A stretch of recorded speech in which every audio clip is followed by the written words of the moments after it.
Oh my god, Squid Girl has gone rogue.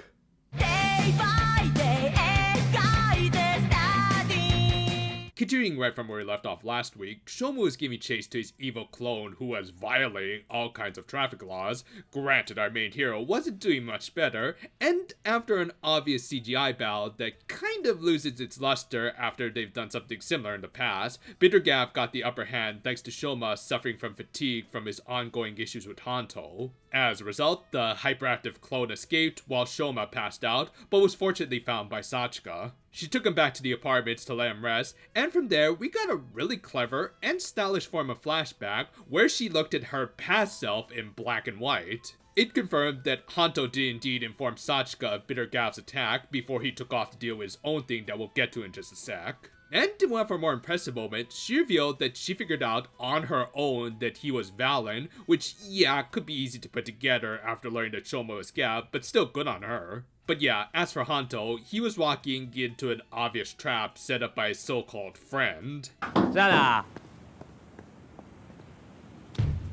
Oh, I'm going to eat some good puppies tonight. Granted, he thought it was all part of some elaborate prank, but still, you don't know this guy, plus I think seeing your friend covered in black sludge should be a little more concerning, dude. Honestly, if anyone deserved to be ground up into gelatin for aliens, it's this guy. However, this Grand Ute also revealed that he was there on personal business. As it turned out, the first Grand Ute Hanto defeated was his friend, and he was there to avenge him. Said friend, I remind you, was also that magician guy who killed off Hanto's mentor, so yeah, I think I see a bit of a common denominator in this situation. Hanto tried to henshin, but by the very design of his driver, he couldn't when it got clogged up by the Grand Ute's ink. You know, maybe a henshin device that's actually a pin bag isn't such a bad idea after all. Elsewhere, Dente was conceptually brushing his teeth even though he doesn't normally open his mouth, but it didn't really matter, as Lakia had arrived to knock out all of them. Yeah, of course, he was still blaming him for creating the dark treats in the first place that led to his brother's demise. Though again, in a good display of character, Dente didn't even bother to beg for mercy or anything, and instead just sat down to accept his fate. As, in spite of his usual jolly demeanor, he did actually regret his complacency in essentially starting up his family's drug cartel, and not even bothering to try to convince his brother to stop going down a path that was destroying their society. And interestingly, all of this came about because of Shoma, who was pushing against the odds, unlike him who abdicated his duties just because he got bored of their company's ill-gotten success. Thus, as a final request, he asked Lakia to at least look over his grandnephew in his place.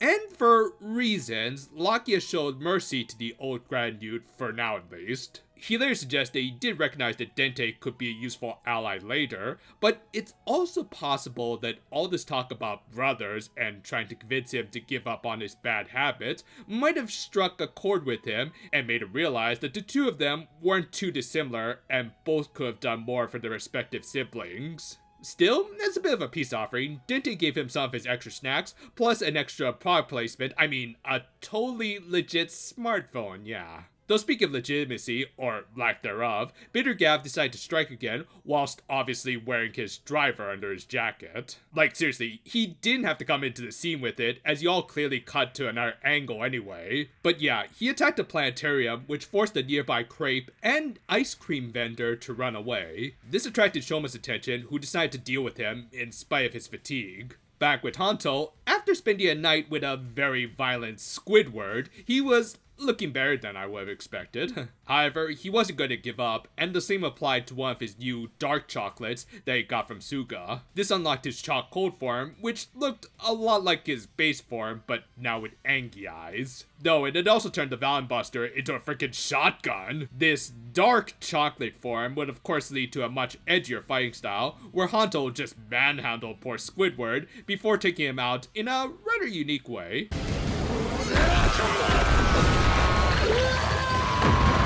Fun fact, chocolate-covered squid is actually a thing. And that's all I can really say about that, because I sure as hell ain't gonna eat that stuff. Back with Shoma, he confronted Bitter Gavv in spite of his condition still weighing down on him. Realizing that her friend was in danger, Sachika tried to help by getting out her blamed up saw. Yeah, girl, unless you just visited Hinamizawa, I wouldn't even try. Still, A for effort. I mean, she didn't really contribute anything to the actual fight, but she did also provide a minor distraction which let Lakia show up after being informed by one of the Gochizos. The two were evenly matched, but Bitter got the advantage through his dirty tricks, which mostly amounted to playing whack-a-mole with him. Thus Shoma tried to rejoin the fight, but needed something that could both relieve his stomach pains and fill him up at the same time.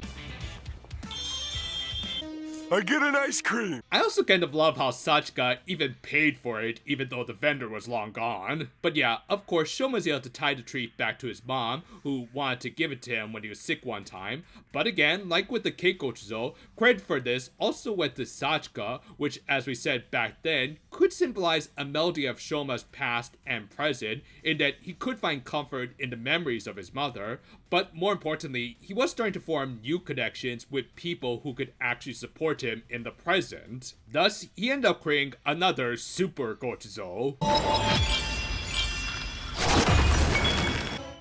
Shiny. I really like the design of Blizzard Sorbet. Like, for one thing, it has some really nice colors, as blue, purple, and gold all complement each other very nicely and give off a very regal vibe. All the while, it effectively got across the idea that he was covered in waffle cone scoops of Cure Gelato's ice cream, with stuff like his shin guards maybe being a little too overt, but all the other usages of waffle cones was clever, especially for a long coat look. In short, it was an excellent combination of Gavv with two of the better members of KKPC. And appropriately, its power set was ice-based, though I kind of love how he has to lick his own sleeves to activate it. Yeah, because you can totally do your mask, did you know? But yeah, they had a pretty creative fight, with Shoma literally taking it to another plane by creating an ice slope that was surprisingly sturdy for how long he and his clone ended up fighting on it. It also led to some, maybe unintentionally funny bits like Bitter's run here. In the end, Shoma won out thanks to getting the jackpot, which is actually what's written at the end of a popsicle that could win you an extra one at the store, but whatever, the Gochizos on their little bikes was cute as hell. Later, Sachika continued to try and clear Shoma's good name, whilst also forcibly befriending Lakia. And the episode ended with Hanto deciding that he'd be able to handle the Grand Newts on his own with his new addictive little dark chocolates, as a creepy imposed image of Suga laughed in the background. Yeah, I wouldn't be able to doubt that he'd be able to do something like that. This was an excellent debut for a new form that was topped off by some good stuff for the side characters too. Once again, Sanchika and Dente really elevated this one with just their little contributions that serve to highlight the support group that Shoma has been able to create for himself. Meanwhile, Hanto is going through his own stuff in the opposite direction, which I am interested in seeing where they end up going with this. Before we get to the obvious standout, I gotta say, Dente's little speech was also one of my favorite bits of this episode, as it really highlighted the importance of confining with others, which seems to be a major theme of the series going forward. By opening up with those close to him, or even those who were against him at one point, Shoma had managed to form a healthy support group.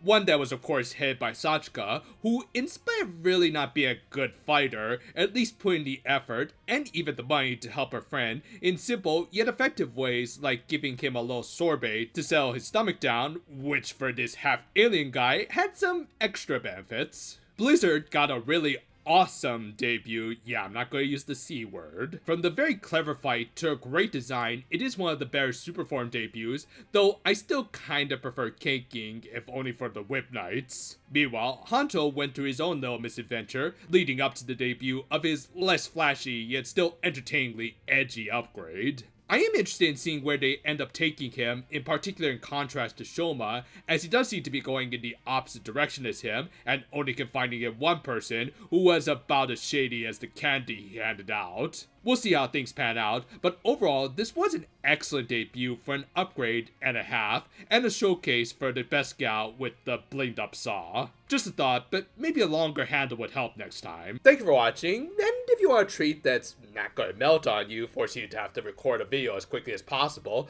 why don't you check out some of our other videos on this channel. We've got something new coming out almost every day, which just makes me appreciate that we're over halfway through the season. Look forward to whatever comes next. Until then, though, fair for now, my friends, oh great, now the brave freeze kicks in. Ow, ow.